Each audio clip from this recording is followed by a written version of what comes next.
ఒక్క ODI world cup, T20 world cup, champions trophy గెలిచిన ఏకైక భారత కెప్టెన్ అయిన ఎంఎస్ ధోని అలాగే టెస్ట్ జట్టును నెంబర్ 1 ర్యాంకుకు తీసుకెళ్లిన ఘనత కూడా ఆయన సొంతం. మరోవైపు లియోనెల్ మెస్సీ అర్జెంటీనాతో పాటు బార్సిలోనాతో చేసిన చరిత్రాత్మక విజయాలు అభిమానులను మంత్రముగ్ధులను చేశాయి. ప్రస్తుతం ఐపీఎల్లో చెన్నై సూపర్ కింగ్స్ కు నాయకత్వం వహిస్తున్న ధోని ఇప్పటికే 5 ఐపీఎల్ టైటిళ్లను గెలిచారు. ఐపీఎల్ చరిత్రలో 6 అత్యధిక పరుగులు చేసిన ఆటగాడిగా నిలిచారు. 24 హాఫ్ సెంచరీలు సాధించిన ధోని అత్యుత్తమ స్కోర్ 84కు పైగా కాగా 197 అవుట్లతో అత్యంత విజయవంతమైన వికెట్ కీపర్, బ్యాట్స్మెన్ గా నిలిచారు. ఇటీవల లక్నో సూపర్ జైంట్స్ పై జరిగిన మ్యాచ్ లో ధోని తన క్లాసును మరోసారి చూపించారు. 167 పరుగుల లక్ష్యాన్ని ఛేదించే క్రమంలో చివరి ఓవర్లో 11 బంతుల్లో 26 పరుగులు చేసి జట్టుకు రెండో విజయం అందించారు. ఈ అద్భుత ప్రదర్శనకు గాను లక్నోలోని భారతరత్న అటల్ బిహారీ వాజ్పేయి ఎకానా స్టేడియంలో ధోనికి man of the match award లభించింది. ఈ అవార్డుతో పాటు ధోని మరో చరిత్ర సృష్టించారు. 43 ఏళ్ల 280 రోజుల వయసులో man of the match award అందుకున్న తొలి ప్రయాణికుడిగా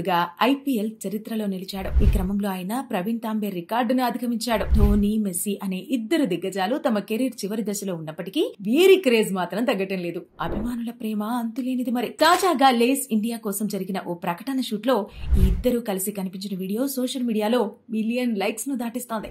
ఇద్దరు ఫుట్బాల్ ఆడుతున్న దృశ్యాలతో చేసిన ఈ అల్టిమేట్ కొలాబ్ నెటిజన్లను తెగ ఆకట్టుకుంటుంది. ధోని, మెస్సీ కలిసి ఒక ప్రకటన షూట్ లో పాల్గొన్నట్టు తెలిసినప్పటి నుండే అభిమానుల్లో ఉత్సాహం మొదలైంది. లేస్ ఇండియా విడుదల చేసిన క్లిప్ లో ఈ ఇద్దరు సూపర్ స్టార్లు కలిసి ఫుట్బాల్ ను ఆడుకుంటూ సరదాగా గడిపారు. ఈ వీడియో విడుదలైన 24 గంటల్లోనే దాదాపు మిలియన్ లైకులు సంపాదించి సోషల్ మీడియాలో షేక్ చేసింది.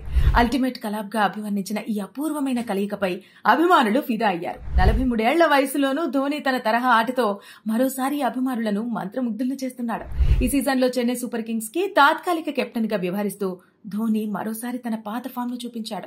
లక్నో సూపర్ జైంట్స్ తో జరిగిన మ్యాచ్ లో ధోని 11 బంతుల్లోనే 26 పరుగులు చేసి విజయం వైపు టీంను నడిపించాడు. 167 పరుగుల లక్ష్యాన్ని చివరి ఓవర్లో ఛేదించడంలో అతని పర్వతాన్ని తలపించే హిట్స్ కీలకంగా మారాయి. ఈ మ్యాచ్ లక్నోలోని భారతరత్న అటల్ బిహారీ వాజ్పేయి ఎకానా క్రికెట్ స్టేడియంలో నిర్వహించబడింది. మ్యాచ్ అనంతరం Dhoni player of the match గా ఎంపికయ్యాడు. అయితే తన స్టైల్లోనే ధోని ఈ అవార్డు తాను పొందిన దాన్ని వినయంగా తిరస్కరించాడు.